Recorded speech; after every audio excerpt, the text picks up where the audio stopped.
2005 to what day? August 9th. Something else happened on August 9th when you was born. What happened? We all know somebody that's kind of been down the road that we've been down. If you would have told me 4 years ago that I'd be a state representative, I probably would have cussed you out about 3 different languages. Ferguson has been in turmoil after a white police officer shot dead an unarmed black teenager. I saw me, my son, and all the youth that I mentor and felt like it's my time to stand up. If we have representatives that don't understand my community, what legislation can I get through? Last year we had 200 murders. Youth violence as a public health epidemic. And we will not stand for it! I spent half the year going to memorials. It's starting to get to me mentally. Being a state rep and being a battle rapper is the exact same thing. You want to know the folks who oppose, what kind of fight they're going to put up. He write balls, I write bills. What's levels to this? What I've learned is that telling your story is going to help somebody.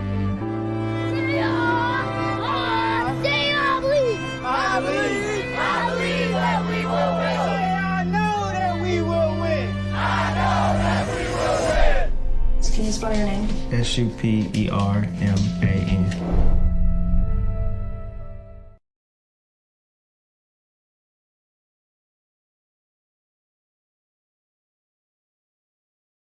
Superman. My mic. Hey folks, we are back. We are back with another episode for y'all tonight. I have an amazing guest coming on. Let me see.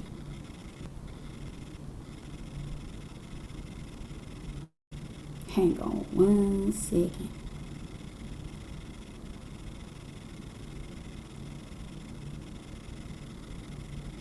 Okay.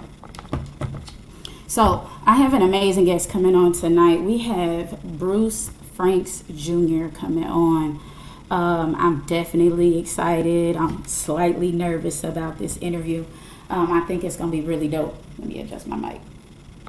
I think it's going to be really dope.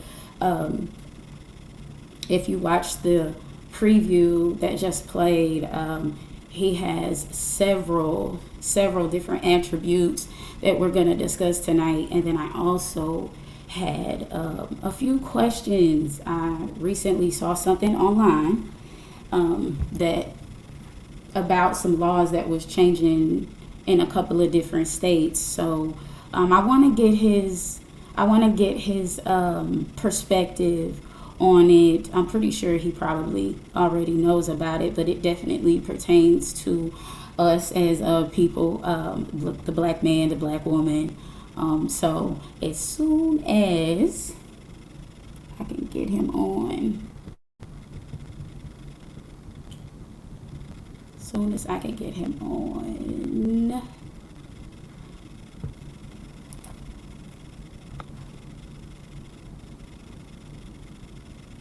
Oh, okay, he's up. Okay, so,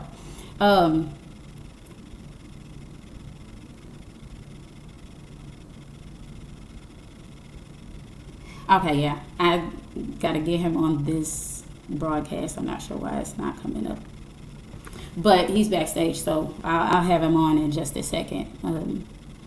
But definitely excited.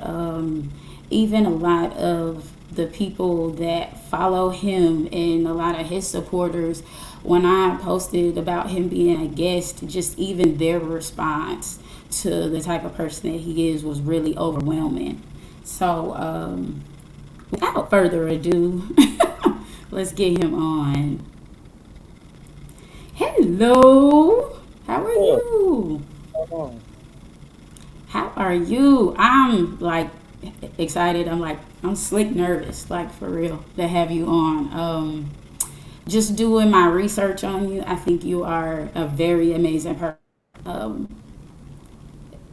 And the things that you have gotten accomplished are just so phenomenal to me.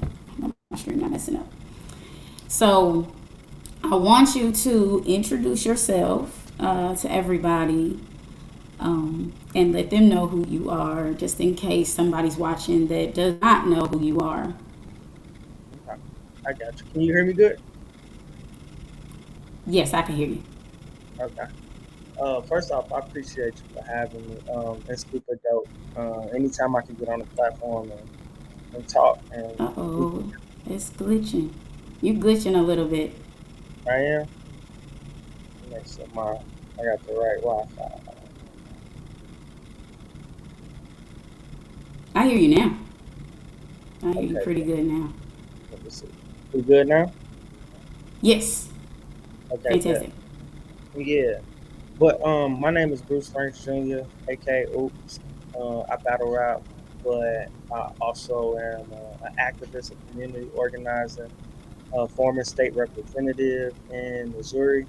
I represented the 78th district, which is the south side, downtown, east of the north side. I represented the hood, represented where I grew up. Um, and now I still do political work. I do organizing. I do activism. I show up. I still battle rap. I make music. I do it all. I'm a father. I got 4 girls and my son King. And so yeah, it's just I got a lot going, but I try to make sure that I stay active on all of that stuff. Congratulations to all of that. Congratulations. I know it's a lot to juggle, most definitely. Yeah. So the first, okay, so the first question I want to ask is, what gave you the idea to start your political journey? Like I said, for those who don't know who you are and haven't seen your story, what started it? Oh, um, August 9th, 2014, Michael Brown was killed in Ferguson. Uh, I took to the streets then, and August 9th, 2014 changed my life. I wasn't the same person I was on August 9th as I was on August 8th. And so after I took to the streets, I was I was out there every night, pepper spray, tear gas. We were out there 400 days straight. And after that, it was this thing of like, all right, what y'all gonna do now? And so I began to organize through like gun violence prevention, but gun violence prevention through the root cause, trying to supply resources for the community, for our communities that never had it. You know, uh, Okay. the community showed up and they was like, "Hey, you should run for office." I'm like, "Run for office? I never vote. I'm gonna run for office. I don't know what the hell I'm gonna do." And so they kept pushing me, and rest in peace to the brother Darren Seals, who was a Ferguson activist who was killed. But he came to. I remember him telling me and now Congresswoman Cori Bush told both of us that I don't really rock with politics, but I trust y'all, and that stuck with me. Uh, and then eventually, I just made the decision to run because the community wanted it to happen, and the rest is history. Were you scared? Like, or were you just like, nah, I could do this? If they Nah, feel like I could do it, I can do it. yeah, that's all that matters to me. I didn't care about the politics. I didn't care about. I tell people all the time, I didn't run for office because I believe in the system. I ran for office because I don't believe in the system. And who Oh, better to represent my people than me? right. Who better to be skeptical and fight for them at all costs than me? And so when the community got behind me, didn't nothing else matter. I had all the protection, I had all of the backing, I had all of the everything that I need as long as I had the community because that's who was gonna put me in office. That's who was gonna take me out of office if need be. Like that's who I was accountable to. So when they pushed me to run and I decided to run, I wasn't scared at all because ain't too much, not to sound like no tough guy or nothing like that, but when you go through so much stuff in your life, it ain't too much that you fear. Okay, so in the process of running for office, what would you say? What would you say your most proud moment was? What was the moment you could look back and be like Michael Jordan fist pump? Like, like what was your most proud moment? Damn, that's hard. I think that the swearing in, once I won, no. So when I ran my race, right, Mm-hmm. on election day, August 2nd, 2016, the numbers came in and I had lost. I had lost by 88 votes. But we had drove voter turnout so much, like we set all type of records because I had the hood come out. Like I wasn't your average politician, so I was in Right. plays, I was at your dice games, I was wherever I saw people. I'm like, hey, they're like, oh, what's up? I'm like, yeah, I'm running for office. Oh man, we don't vote, we ain't registered with her. Let's register to vote first, right? Let's talk about it. And so when the numbers came in, I had lost. So everybody was sad, you know what I'm saying? I was sad too, but I was also like, but we empowered the community to come out. So I was happy about that. I was like, don't worry about it, y'all. We're gonna run again and we're gonna get it next time. Just trying to be uplifting for everybody else. But I was hurt, I was pissed off. So the next day I got this Yeah. list. And this list talked about the folks who voted absentee. See, in St. Louis, if you vote absentee, you have to have a reason. We don't have like early voting, and we didn't have those type of things then. So I Mm-hmm. looked at the list and I seen a whole bunch of people that I knew that I saw on election day. I'm like, hold on, why are you voting absentee? So I made some phone calls, coming to find out they actually didn't vote. I said, oh, somebody trying to play me? Cool, no Oh, worries. Got me a lawyer, took my opponent to court. On wow. September 12th, I won my court date. I won the court. And they gave us a whole new election that was supposed to happen on September 16th, 2016. And when that Amazing. election happened, it was raining outside, it was storming. I'm like, oh man, people ain't gonna come out to vote. Even if I win, it's only gonna be a couple of people. I disenfranchised all these people. I was still down even if I would have won because I'm like everybody didn't get a chance to exercise their vote, right? Because I just figured they wasn't gonna come out because it was Friday, it was raining real hard. And I remember after the polls closed, I went to the bar, a little pizza bar where I had my watch party, and everybody was on the inside, and I was on the outside sitting down. And I was sitting down, and I had like my hands on my head because I was just tired. And about 9:15, I just heard the entire community just this loud roar of like applauses and yells. And it's like it was Fire. almost like the ground was shaking. And I'm like, so I guess we won. And I think that was the moment where it's like, nah, I went and fought. We went and fought for something that they tried to take away from us. And we went and got it. And we beat the system. All too often, we don't beat the system. You know what I'm saying? Right, Uh, right, but right. we beat the system. We won. And so I think that was my moment where I was like, okay, bet. All Yeah. right. Yeah, we That's finna do. that's amazing. That is amazing. Okay, now I asked about the good. So, well, I guess you did kind of give me the bad, but if you could pick another situation where it was the most disappointing going through your run besides that, besides you having to go back and fight for it again. And you talking about like my entire time in office, Um, yes. or just a running part? Yes. Okay. Yes. The no, your entire time in office. Oh well, that's the hardest thing was when reality set in every day that I was operating in a system that wasn't built for us, right? Mm, Uh, but I I say wasn't, that all the time. yeah, I wasn't willing to accept it though, you know. Mm-hmm. And so I fought. I did some great things.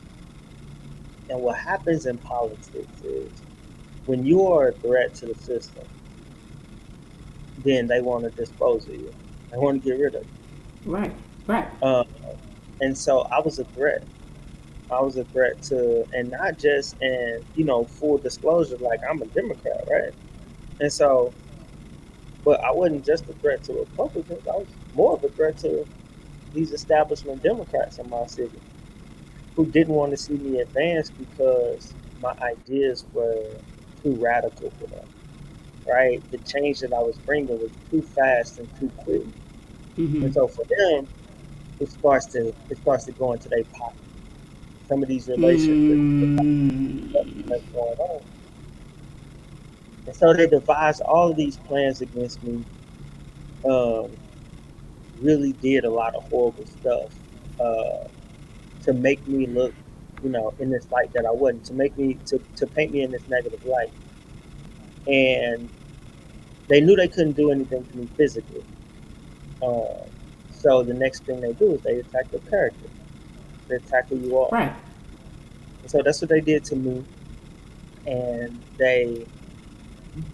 the consequences of that was a lot of the programs that I had created for our young people, Mm-hmm. that I worked with Dr. Prince, who's another amazing person, excuse me, in St. Louis. A lot of those programs they shut those programs down.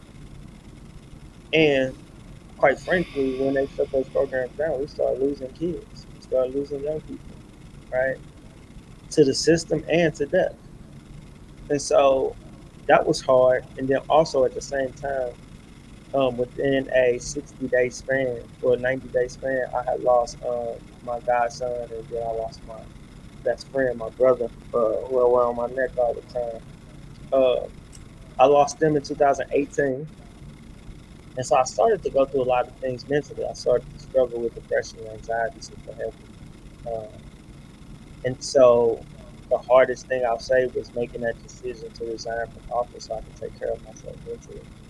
It's so wild. Mm. People have it painted as, oh, he's corrupt and da da da da da. And that's why it's like, nah, y'all would go so far as to play politics with people's lives and then think that somebody resigning because of mental health is a cop out rather than uplifting them and what it takes, the strength that it takes to actually be vulnerable, be And upfront, put yourself out there. put Yeah. yourself out there, and then Very say, brave. but I'm going to make the decision to step away Mm-hmm. because what I do know is one of the greatest qualities of a leader is knowing when to let somebody else lead, right? When to pass the Right. when to pass the baton. You don't have to wait till you're 50, 60, 70 years old to do that. Right. I did it when I was 35 at the time, you know? And so the hardest thing probably was going through all of that and then making that decision to resign a seat that we fought so hard for. Now, I do have somebody got on and said, "What's up, Bruce?" Um, Now, my question is: at any point, did they try to use you being a battle rapper as something to try to tear you down? And how did they do that? Because I could see. I mean, that would be the first thing that I could see that they would try to go for. So it's funny because it worked two ways. Being a battle rapper gave me an advantage on the house floor. It gave me an advantage Oh, on the debates, right? On right, my rebuttals, on right. what on my shows. So, they would even make little jokes like, we can debate, but let's not get into a battle rap. And so two times they tried to do that. One was on national news. Uh, Tucker Carlson, who's on Fox News, who's horrible. But they asked me to come on because a picture of me went viral when they were doing the Pledge of Allegiance, and I had my fist in the air because I don't say the Pledge of Allegiance. And so I had my fist in the air, so Fox News saw it, and they're like, this Black Lives Matter protesters turning state representative disrespecting the flag and the country and all of this. And so I hopped on his show, and they didn't expect me to go on his show because it's super conservative. Right? Okay. So I go on this show, uh, and we talk about that. We talk about some other stuff, and then we get into my lyrics. And I told him, I'm like, y'all pay so much attention to what I said 10, 15 years ago, but y'all don't pay attention to what I'm saying now. Y'all don't pay attention Right. to the transformation that I've gone through, the things that I've learned, the things that I've unlearned, right? The problematic things that a lot of us rap about that I don't rap about no more, right? You don't hear those in my new raps. You barely hear me curse. Yeah, I've watched You a know, few of it's, your latest battles. Like your material be heavy. Your yeah. material be heavy. Like, ugh. And Yeah. that's my point. That's what I want to do, right? I Right. always said in this transition, if I check out tomorrow, right? What's the last thing somebody heard out of my mouth? Mm. What's the last thing I said to them? Do I want it to be one of these rounds where I'm talking wild about somebody, talking wild about their family, talking wild about their kids, and disrespecting women and homophobic stuff, misogynistic stuff? Nah, that ain't what I want. That's why my third rounds is what they is, because if I check out, the last thing I want people to hear is something that I try to uplift and empower. And I told him that. And then it's funny because on the house floor, somebody was like, this coming from somebody who talks about killing folks and guns in their bars and blah blah blah. And I told him, I said, we were black. We were all black every third Wednesday. Why is that? I asked the other representative that. He said, Mhm. because this is the Johnny Cash caucus. And I said, I'm a fan of Johnny Cash, right? He said, yeah. I said, Johnny Cash, one of the greatest musicians to ever do this. He said, absolutely. I said, so you make fun of my lyrics and you poke at my lyrics, but Johnny Cash said he killed a man in Reno just to watch him die. What's the difference? Mm. What's the difference in what he Roberto. said? It's because it's rap. You know what I'm saying? So those are a couple of those moments where it was like, yeah, they try to pick at the battle rap, but the battle rap is really advantage. It really gave me a cheat code because I never lost a debate. They can never stump me. Amazing. That's fire. So I think battle rap for that. Okay, so now, how did whose idea was the documentary? That's funny. So what happened was I got this email and I got these inboxes from Smriti Mundra, and she's an amazing filmmaker. And she was like, "Hey, I want to do this film. I'm, doing this thing with Al Jazeera, blah blah blah." And I'm like, I ignored it. I kept ignoring it. And so my legislative assistant Danielle, who is like my best friend too, she was going through the emails and she was like, "Hey, you got a email from somebody from Al Jazeera." I was like, "I don't know who he is." She was like, "It's a really big media outlet internationally." I was like, "Oh, that's what's up." She's like, "Yeah, that's this." And I was like, "We got all this stuff going on." Like, I was like, "Well, you respond back, and if you say let's do it, we're gonna do it."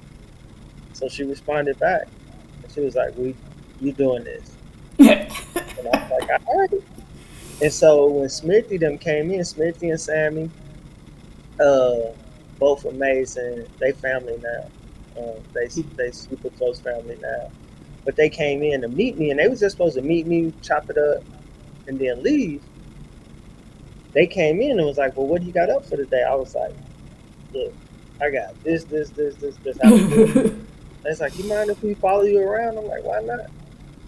They followed me around all day. I had like 10, 12 events. All right, I went and spoke somewhere. I went to a protest. Went and spoke again. Went to this meet. And after that, the next like 8 months, Sammy actually like lived in my apartment for a minute because he was just like filming me everywhere I go. Mm. And so we made it happen, and they did an amazing job putting it together. They did an amazing Yeah. job, you know, just the way it was edited, just all the ideas and what came of it. And to this day, the best thing about that documentary is dope. The Oscars, all of that was dope. The awards was dope, but the best thing about it was my St. Louis Superman family that we created with the filmmakers and the producers and just our whole team. So it was super fun. Man, that is amazing. Like that, like your whole story is amazing. By the way, I had somebody else chime in and say that you did some great things. Comment and say, because right now we're streaming on YouTube, Twitter, and Facebook. So I'm seeing all the different comments from the different platforms. So somebody from Facebook said you did some great things, which is amazing. And this get on my nerves. But so all right. So there was one thing that I really wanted to ask you about. I'm gonna play. It's really just like a slideshow, but it was something that came across on social media that I saw, and it pertained to slavery. So I'm gonna play. It talks about some of the laws that have to do with slavery in certain states are back on ballots in certain states. So I kind of wanted to get your opinion on these. So I'm going to go ahead and go to the slideshow.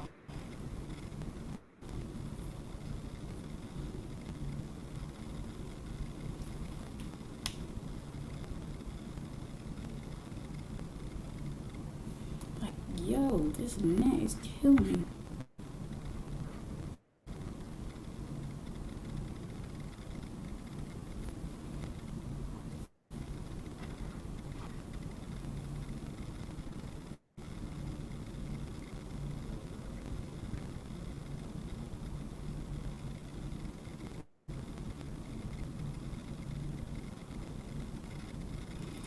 Okay, so with those states, it's got Oregon, Vermont, Alabama, was it Louisiana, and it was one more. And some of them are talking about using slavery as punishment for crimes, whether it be voluntary or involuntary.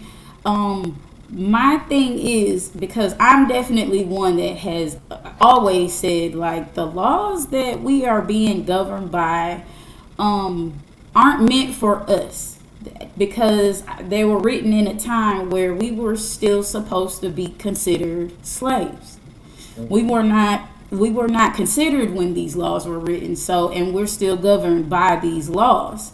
Do you feel like with any of this coming back into play that it is their way of kind of trying to sneak it in under the radar slowly but surely?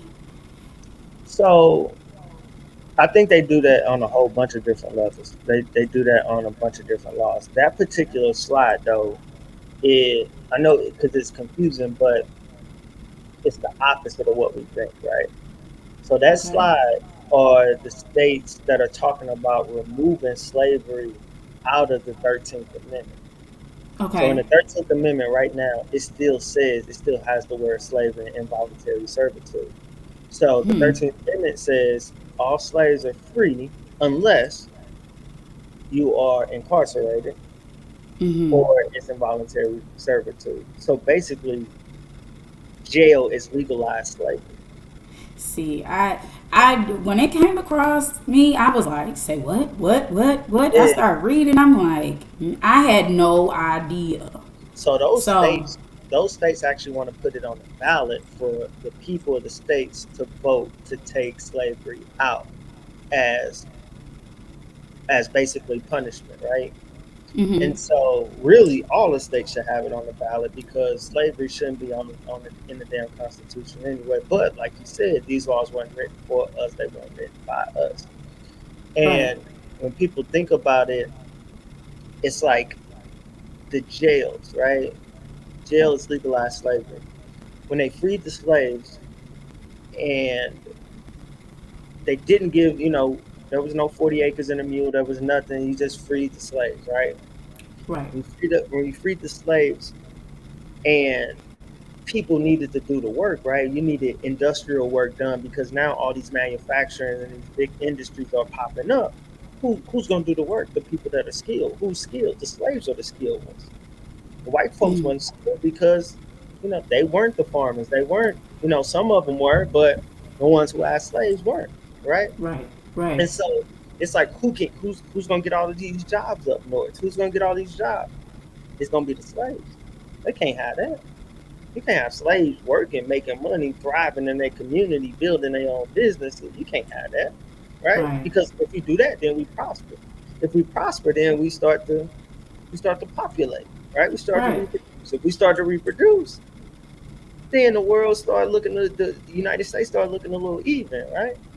So what happens is you got Jim Crow laws, right? You got black codes down in the South. You got all these things that was put in place to throw black folks and people of color in jail, right? Because America's always done this to people of color.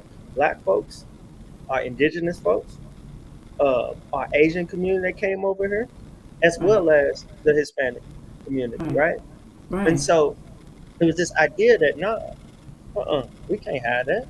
So jail is basically legalized slavery by the by the definition of the 13th Amendment. So those laws and those particular sides that what they're talking about is taking it to a vote on a ballot so that people can vote to remove that language from the Constitution and amends the Constitution.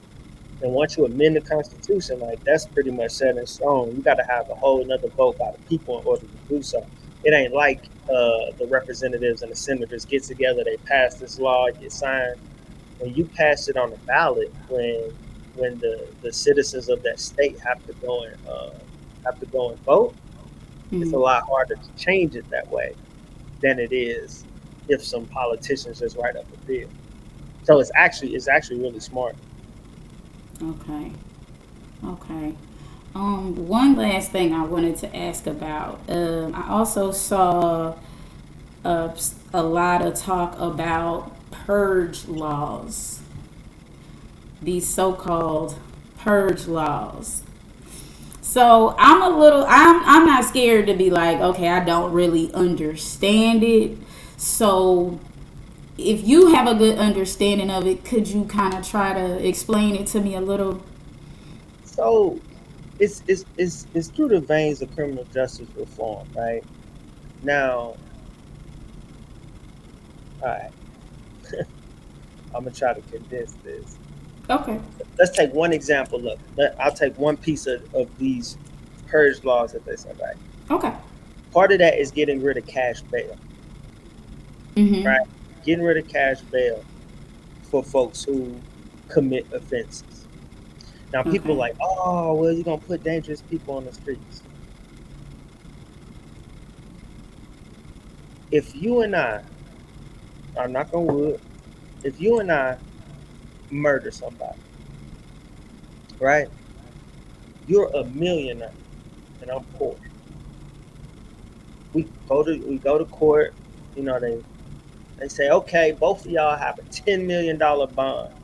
No 10%, no property, $10 million bond. You're rich. Now, what they say is cash bail is put in place to keep the most dangerous people off the streets. But if you're rich and you can pay $10 million to get out, I'm not rich. I can't pay $10 million to get out. You're going to be in the streets. I'm going to be in jail, right? Okay. If that's the case, what makes you less dangerous than me? Because you got money. Okay. And so you take some of the lesser offenses, because that was kind of extreme, but you take some of these offenses where people are in jail because they can't pay $100. They can't pay $200, and you keep them locked up. What is that going to do? That's going to put them in this cycle. They already can't afford lawyers. They can't afford resources.